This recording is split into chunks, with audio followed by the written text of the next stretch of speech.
Matt Corral was one of the top prospects in the draft. That was still less than 3 weeks ago. Feels like a lot longer than that. He fell to round 3. Here he is from over the weekend at the Panthers rookie minicamp on whether or not sliding down into round 3 created a chip on his shoulder. Here he is.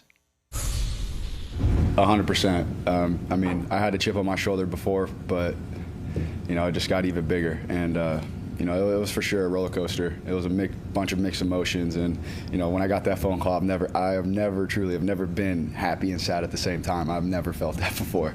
But, it's definitely a good experience, and I'm glad I went just to experience it. You only get drafted once, and I just wanted to do the full thing with my family.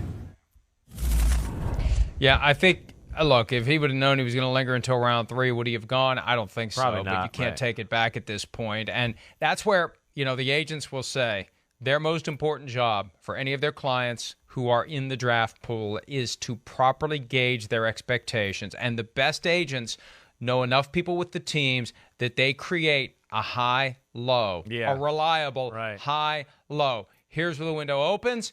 Here's where the window closes. At some point in that range, you will be drafted. The best agents know the answer to that question, Chris. Yeah, no, they usually do. I do think this is a little weird year. I will defend the agents a little there because I think a lot of teams weren't even sure what the hell was going on. And I think some teams that passed on passed on quarterbacks, they were thinking about quarterbacks earlier, and then, things just fell a certain way. But I do love this pick for the Carolina Panthers and Matt Corral. Mike, you talk about it all the time with that receiver who goes in the second round or third round, or, the quarterback who lasts a little longer, a.k.a. Tom Brady, Russell Wilson, those stories. There is something to that you do have a chip. And here's the other thing that I do find interesting about when you fall to the third round. We talked about, like, if they took Kenny Pickett, right, at pick number 6, I was always raising my hand. Whoa, caution. Because if he gets there, he's picked number 6, he's going to be next to Sam Darnold, and the rest of the team's going to go, damn, the 6th pick isn't actually better than, physically than the guy we got here, who, everybody wants us to replace. That's weird. Now you got a guy in Corral who I know you've heard me say, and I know you're going to trust me, and I'm sure you heard other people say it. The talent is it's phenomenal. That's where I'm surprised. I know there were some things off the field or whatever, but it's incredibly athletic, quick feet. As you heard me say during the process, the arm is absurdly strong, and his release is going to be as quick as anybody in football.